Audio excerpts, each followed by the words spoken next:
Assalamualaikum warahmatullahi wabarakatuh. Rahayu, rahayu, rahayu.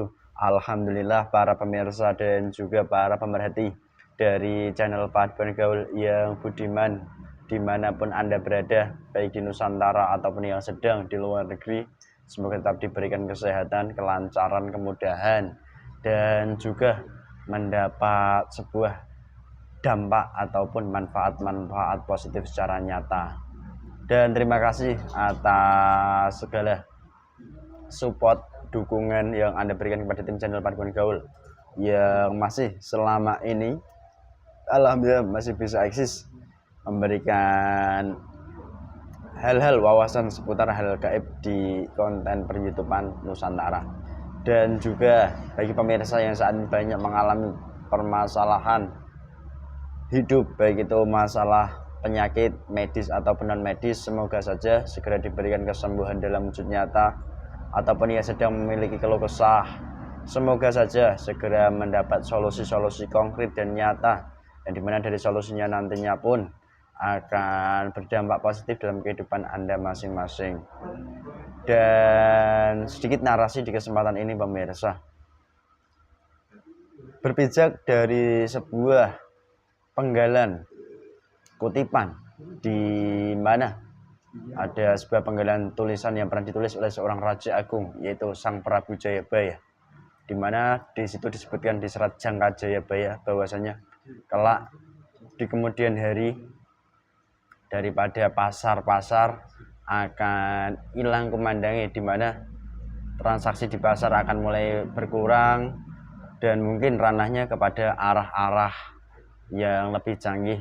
Salah satu relevannya di situ. Namun di sisi kali ini kami dari tim Paduan Gaul mendapat banyak informasi bahwasanya bukan hanya daripada sisi hal itu, namun sekarang ini terjadi di wilayah Jawa Tengah, terkhusus di wilayah Kabupaten Blora, di mana hampir beberapa pasar-pasar tradisional yang sudah diperbaiki itu terjadi kebakaran yang tidak pada umumnya, dimana dari hal inilah kami tadi berbicara lalu ingin mengetahui mengenai perihal dari sisi gaibnya, mengapa banyak sekarang ini di Blora terutama pasar-pasar itu terjadi kebakaran. Apakah ada memang unsur-unsur daripada sisi manusiawi ataupun sabotasenya, atau memang ada suatu peringatan yang memang diberikan oleh Allah kepada kalangan manusia. Dan semoga dari kisah konten kali ini nantinya pun bisa diambil hikmahnya untuk memperbaiki diri masing-masing, dan terlebih menyikapi adanya hal ini semoga saja lebih bijak dalam menyikapinya, tidak mengambil daripada sisi-sisi negatifnya. Dan itu mungkin salah satu penggalan dari narasi kami. Dan alhamdulillah di kesempatan ini saya ditemani mediator Mas Ahmad. Assalamualaikum Mas Ahmad. Waalaikumsalam Mas Dis. Bagaimana kabarnya Mas? Sehat Mas. Sehat. Sehat. Sehat ya. Sehat. Siap di kesempatan ini. Siap. Mungkin itu sedikit saja narasinya pemirsa. Kita akan coba ungkap sisi gaibnya dan peranan manusia di kesempatan ini itu seperti apa dan bagaimana, dan apa solusi terbaik bagi kita manusia yang perlu dikerjakan. Itu mungkin nanti ya bisa diambil dari konten kali ini. Mohon izin, mohon doanya semoga diberikan kelancaran dari awal hingga akhir video kita nanti dan bermanfaat tentunya, amin. Amin. Dan kebetulan wilayah di wilayah Blora, mohon izin untuk rekanan kami di Blora, sang santri.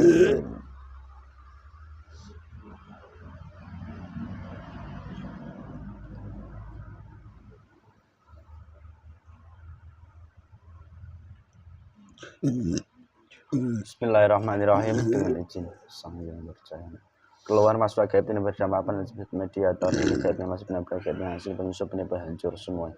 Sallallahu Muhammad. Menguap terus, penyusup di pikiran itu semua hancur, menguap terlempar. Sallallahu.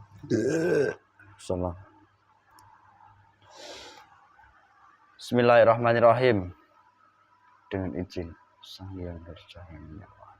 Salah satu makhluk gaib terkuat yang mengetahui tentang banyaknya beberapa kawasan di Blora, terutama pasar-pasar yang terjadi kebakaran hebat. Dari salah satu makhluk gaib yang tahu dan benar-benar mengetahui dari gaib yang asli, penyusup penipu tempat hancur dari yang asli, yang tahu dan bisa bercerita yang sebenarnya. Saya mohon ketarik ke tangan kanan saya.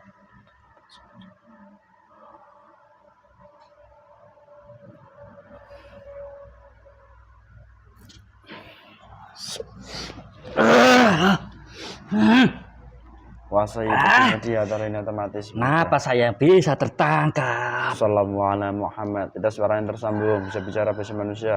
Assalamualaikum Muhammad. Dengan bulan apa? Tadi mau saya kelabui kamu. Anak-anak buah saya yang hadir, bukan saya. Kamu bulan apa? Dari mana? Saya golongan iblis. Iblis? Ya. Asli iblis? Asli. Atau jin dulunya? Bukan. Bukan. Saya tercipta dari perbuatan manusia. Tercipta dari perbuatan manusia. Loh, iblis itu bisa tercipta dari perbuatan manusia? Bisa. Manusia yang seperti apa? Manusia yang Berbuat maksiat. apa? Kalau saya sendiri, ya salah satu dua pihak berselisih. Terus? Ya jual beli yang tidak ada berat sebelah. Jadi penjual yang mungkin menipu begitu. Ya. Ada salah satu pihak yang dirugikan. Disitulah saya muncul. Saya terlahir. Berarti banyak pedagang sekali. yang nakal mungkin. Pedagang yang curang. Kalau kamu berdusta otomatis hancur. Dagang yang tidak jujur. Ataupun pedagang yang mengambil keuntungan dengan cara membohongi ataupun merampas secara halus. Kami mau tahu secara halus itu apa itu. Oke. Ya, kalau saya sebutkan harga itu harga yang bisa dibilang bisa dibayar melalui pembayaran bertahap. Kamu tahu? Kredit maksud kamu? Ya. Oh. Memang salah kah? Sebenarnya ya tidak salah kalau kedua pihak tidak ada yang dirugikan. Cuman dari itu kan golongan kami kan mengatur siasat supaya ada bunga di dalam perjanjian transaksi jual beli. Astagfirullahaladzim. Jadi dari bunga itulah nantinya akhirnya tercipta golongan kamu. Ya. Berarti itu yang dimaksud mungkin riba. Betul. Bunga, pemirsa. Jadi sesuatu transaksi jika ada terjadi bunga berbunga itu maksudnya ranahnya udah riba. Sekarang di akhir zaman ini jual beli nih. Di mana itu kan jual dari beli kredit. Di mana-mana, tidak hanya di tempat saya sana. Saya melihat banyak sekali jual beli transaksinya ya seperti itu memakainya. Jadi dari kredit mengkredit ini timbul daripada bunga berbunga. Banyak sekali ribuan iblis muda-muda terlahir. Saya suka sekali teman-teman saya banyak. Terus belum lagi uang yang ada hubungannya dengan bunga itu dimakan manusia. Na'udzubillahi min dzalik. Itu akan mempengaruhi semuanya dalam jasad manusia itu. Nah, itu harta yang haram, harta yang kotor, harta yang tidak baik dikonsumsi daripada manusia. Ngomong-ngomong, kamu tempat tinggalmu di mana? Saya di timur. Timur itu di mana? Di sebuah pasar itu kah? Ya, di mana? Orang yang sangat ramai dari pagi sampai sore. Jadi di pasar-pasar itu ada hal gaib juga? Ramai sekali di situ. Ya berarti kenyataan pasar itu bukan sebenarnya loh. Dari sisi manusia kan jelas pasar karena digunakan untuk manusia bertransaksi. Ya kalau kamu punya pikiran, semakin banyak orang berkumpul, golongan gaib akan semakin banyak mengganggu, mengerumuni manusia itu. Tapi di kehidupan dunia manusia jual beli kan sebenarnya baik saja, sah saja selama tidak melanggar aturan-aturan syariat. Memang. Cuman yang pembayaran yang saya sebutkan tadi Yang bertahap dimana itu kredit itu ujungnya itu ke tidak riba. boleh dilarang sama agama kamu. Jadi itulah salah satu faktor pemicu lahirnya bangsa gaib iblis seperti kamu ini di tempat-tempat seperti Kalau itu. orang sudah terjerumus dengan riba itu, pasti segala cara akan dia lakukan untuk melunasinya. Sengsara yang akan dia dapatkan. Dia tidak bisa membayar rumah yang akan digadaikan. Ya kalau hal itu ya mungkin mirip pengalaman Kita kami. semuanya, padahal orang itu Dahulu kala. sudah salah satu tempat tinggalnya disita dengan paksa. Menangis tidak punya tempat tinggal. Orang yang menciptakan riba itu tidak punya rasa kemanusiawi itu. Meskipun nangis-nangis di hadapan, bersujud-bersujud di hadapan, tidak ada sama itu sekali kasihan. Sifat sikap daripada orang yang memutarkan daripada harta riba tadi, Ya. menjerat orang-orang lain. Oke, ngomong-ngomong, Diperas terus uangnya sampai Ya. bisa melunasi. dah, Dah, kamu ngoceh terus sih, mudah kamu berarti ngoceh gitu ya. saya tuh sering membisiki manusia yang ada di sana, Oh. khususnya wanita. Oh, itu targetmu. Ya, Kenapa kamu milih wanita kok gak laki-laki? lebih mudah saya Karena kendalikan. pasar itu memang banyak mayoritas dari kalangan perempuan. Ya, mudah tersulut. Oh, terus ini. Berarti selain tercipta dari golongan kamu ini melalui transaksi tadi, adakah faktor lain mungkin ada yang mungkin mengambil pengelarisan? sampai ke Banyak. ranah PSG mungkin ada di Ada. pasar-pasar seperti itu. Kalau pesugihan di sana paling ada beberapa. Kebanyakan ya memakai mantra-mantra sowan ke orang maupun jimat tulisan-tulisan, keris, pasang di dalam dagangannya. Supaya dagangannya laris, banyak pembeli-pembeli yang datang menghampiri tokonya. Kalau kamu berdosa atau masih hancur loh? Tidak. Kamu. Sana itu banyak seperti itu. Ada yang air di sebelum berangkat tokonya itu dicuci dulu supaya bersih. Kalau kotor dicuci gak masalah. Bukan, itu air mantra itu. Oh, air yang mungkin dikira air doa-doa. Ya, langsung. itu yang saya maksud. Air pengelarisan. Itu kan isinya keluhan kami semuanya. Na'udzubillahi min dzalik. Seperti magnet itu kalau kamu Padahal tahu. didatangi mereka itu kan kamu mengatakan orang-orang yang notabene mereka itu dianggap baik di mata manusia loh. Memang kalah, orang yang berdatang itu kalah, Terus? tidak bisa mengontrol. Ya karena persaingan itu ketat. Pengennya yang instan. Oh. Seperti itu mendatangi. Jadi begitu toh ternyata. Terus yang mau saya tanyakan, faktor akhir-akhir ini sebenarnya kan dunia atau wilayah Nusantara terkhusus Pulau Jawa, terus lagi Jawa Tengah, ini kan sudah memasuki musim penghujan, di mana seharusnya kadar daripada udara itu sudah mulai ada hawa atau suhunya itu mulai dingin. Dimana hal itu kalau memicu kebakaran kan agak nggak masuk logis di akal manusia. Secara sisi gaibnya, mengapa sekarang ini di wilayah Blora sana terjadi banyak kebakaran? Allah murka di sana. Jujur. Allah di sana itu murka. Apakah itu ada perantara sabotase manusianya atau bagaimana? Jujur. Bukan. Ada golongan malaikat yang mengurumuni tempat itu. Jangan bohong kamu. Golongan kami terdesak supaya tidak terjadi transaksi riba maupun yang kamu sebutkan tuh.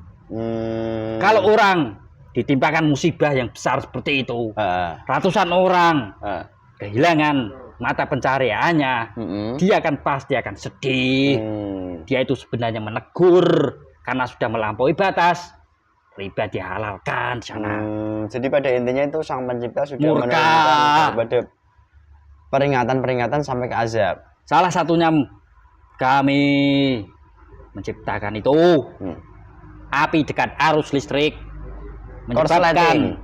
menyebabkan kebakaran. Oh, itu hal teknis caramu bisa membuat kebakaran itu. Saya ya orang yang bermain dengan api.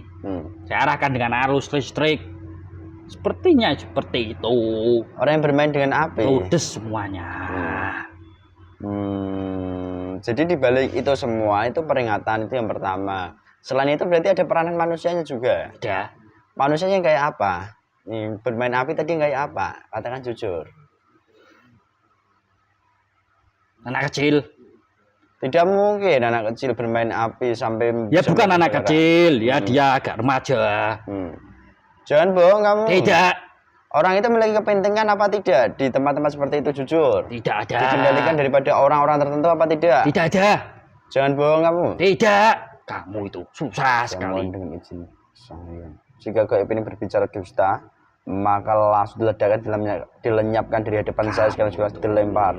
Sallallahu Susah alaihi sekali Muhammad. kamu itu. Jadi Allah itu murka di sana. Malaikat-malaikatnya mengerubungi. Golongan kami yang ada di situ itu kepanasan semuanya. Makanya kami mengarahkan manusia supaya terjadi hal teknis, supaya arus listrik, supaya bisa menyulut itu Daripada kebakaran api tadi. itu saya arahkan ke arus listrik itu. Dia itu tidak sadar dengan dia itu tidak sadar karena kami kendalikan. Dia juga ya tidak merasa bersalah. Jadi pada intinya di situ, karena kan banyak pola pikir dunia nyata manusia. Kalau pasar terjadi kebakaran hebat itu kan manusia langsung menyangkal bahwa ini sabotase yang dilakukan oleh kalangan manusia tertentu. Kan, Iya. itu murni Allah murka. Kok sampai sebesar itu? Berarti itu udah memang Sudah benar-benar. melampaui batas. Kalau manusia kesusahan, dia banyak yang mengingat. Banyak yang mengingat. Kenapa? Ya Allah, seperti itu. Terus beberapa manusia lain yang memiliki kewenangan di dunia nyata manusia, petugas-petugas itu sudah dikerahkan. Mereka sedang mencari barang-barang bukti. Bahwasanya siapa yang bekerja dalang di balik ini. Akankah ketemu atau tidak? Tidak kan? Kok bisa begitu? Yaitu murni, bukan orang yang sengaja. Nah, itu golongannya ada yang mengendalikan. Kami itu dipantau dari golongan malaikat, dikerubungi. Dan riba itu sudah hampir satu pasar itu melaksanakan perbuatan sama seperti itu. Riba tadi Menjalar semua. Ada sedikit tapi dia benar-benar jualan untuk mencari nafkah. Oke. Terus ini yang mau saya tanyakan. Kalau sudah tahapnya seperti ini, solusinya kan manusia dengan akalnya kan ya membangun lagi. Itu kan jelas. Tapi yang manusia sudah kehilangan harta bendanya itu selayaknya mereka itu harus berbuat bagaimana? Apakah harus mengambil hutang lagi ke pihak-pihak tertentu Bagus kredit itu. lagi atau bagaimana? Ya. Jujur kamu loh. Itu saran dari saya. Terus Kalau dia nanti diazab lagi sama Allah. Ya itu kan teguran dari Allah. Kalau manusia ditimpa musibah, dia akan pasti ingat pada Allah. Dia harusnya menadari, dia ditegur dengan sebesar itu. Dia pasti melakukan yang besar karena sudah ditimpakan musibah yang besar. Maksud kamu dia sudah melakukan kesalahan besar hingga akhirnya wilayah itu diazab besar. Ya. Ya tidak usah ngambil. Ya, kamu sebutkan itu hutang piutang dengan ada bunga di dalamnya. Meskipun dia nanti jualannya pesat, sukses, ya nanti akan diambil cepat pula. Jadi keberkahannya nggak ada Sama sekali. Bisa jadi nanti orang itu miskin sebelum dia mati. Ada hutang yang melilitnya. Dan itu sudah Banyak yang terjadi manusia seperti itu. berkali-kali dahulu kala itu diperingatkan oleh baginda Rasulullah juga ya. Yang dia makan itu kan sumber penyakit. Terus efeknya apa kalau udah dimakan manusia dari harta riba tadi? Penyakit. Mereka kan mencari nafkah dalam rangka taat perintah sang pencipta, konon katanya begitu. Namun dengan jalan-jalan yang seperti itu mungkin kan keliru atau kurang pas. Efeknya apa bagi tubuhnya, keluarganya? Harta dari riba itu meskipun nanti dibuat sedekah, tidak akan sama sekali kebaikan yang akan didapatkan sama sekali. Kok bisa begitu? Itu harta yang haram dan kotor. Dikonsumsi saja buat dirinya jelek, apalagi disebarkan kepada orang lain, sedekah kepada orang lain.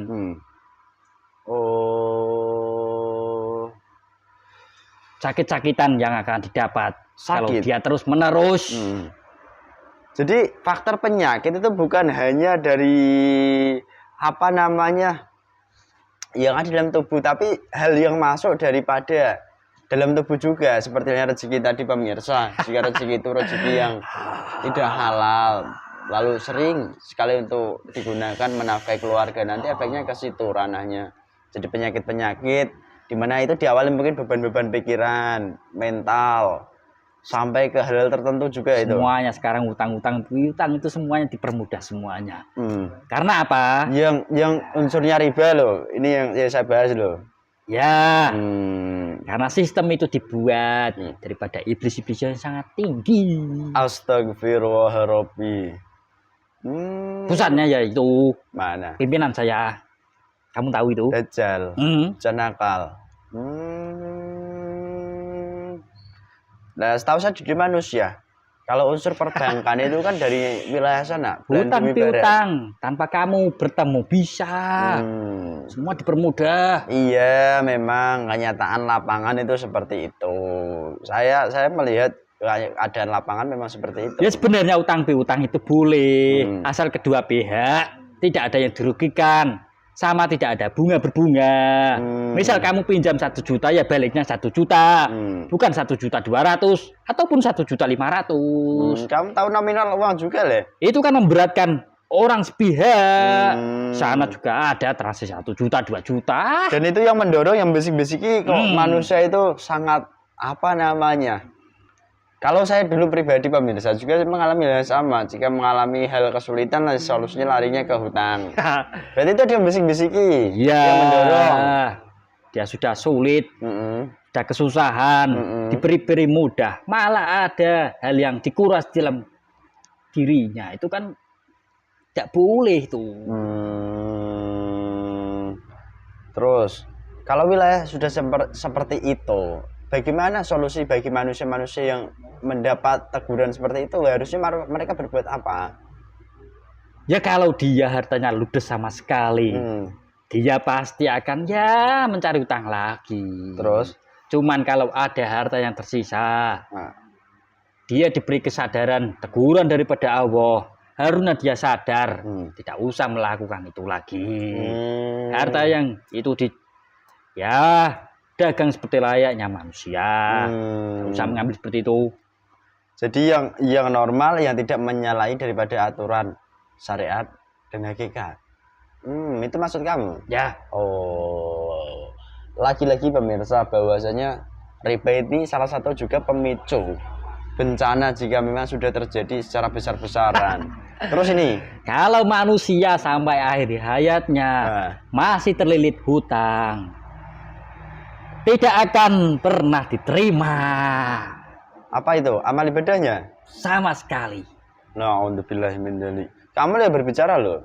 Ya. Sekalipun orang itu dilihat di mata manusia itu alim, pandai, hebat, sakti, segitunya amal ibadahnya diterima. Ya, selama dia masih ada hutang sekalipun di dunia dengan manusia. Ya jangan bermain-main dengan api. Dan itu bahayanya.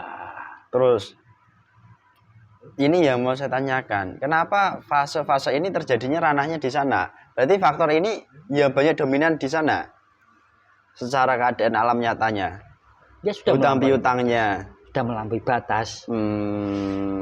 Lalu, kalau sesama manusia kan harusnya saling mengingatkan antara mungkin orang yang baik dan orang yang memiliki kapasitas tertentu. Atau yang memiliki wewenang lah, itu kan saling mengingatkan. Apakah tidak ada saling mengingatkan di sana atau bagaimana? Tidak ada sama sekali. Loh, jangan berdusta kamu. Semuanya dianggap hanya omong kosong. Karena riba itu kan ya sesuatu hal yang dimudahkan. Manusia susah dibantu.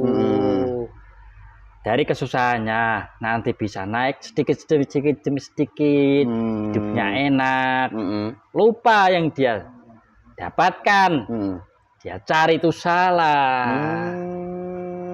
makanya sulit. Terus kalau hal seperti itu, ini kan yang saya tanyakan begini, manusia ini kan sudah mungkin keliru. Apakah yang berwenang juga mengalami kekeliruan juga karena tidak mengingatkan yang memiliki kapasitas? Ya, dia hanya mengingatkan. Tapi ya Apakah sudah menggugurkan kewajiban tanggung jawabnya sebagai pribadi manusia? bukan, dia bahkan juga bisa terjerumus juga. Loh, na'udzubillahi min dzalik. Hati-hati kamu kalau bermain dengan riba itu. Bermain dengan api itu. Oke. Kalau suatu wilayah sudah digoncangkan bencana, solusi terbaiknya itu manusia harus bagaimana? Kamu sempat menyebut tadi harus meninggalkan, menyelesaikan, kan nggak semudah itu.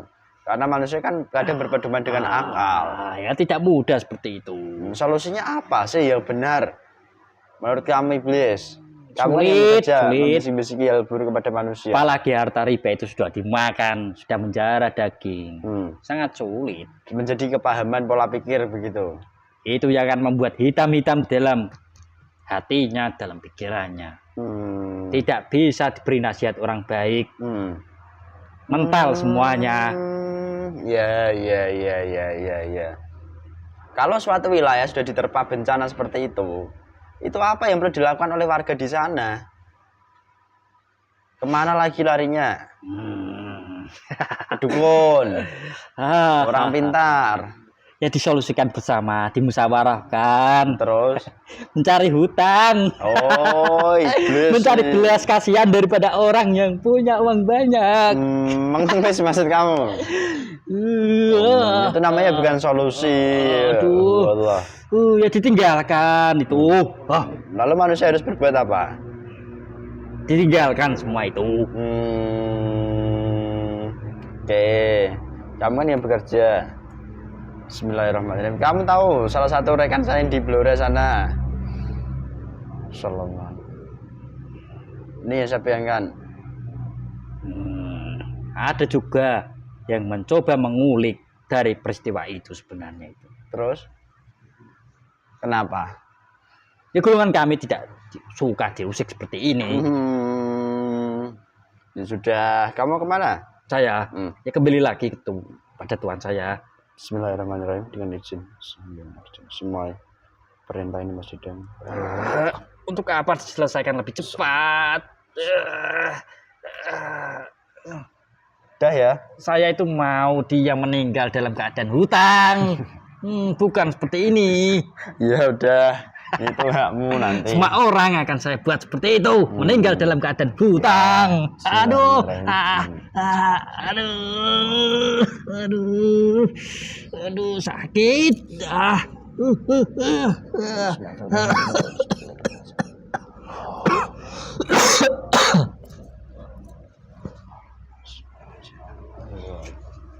Snipernya menguap keluar.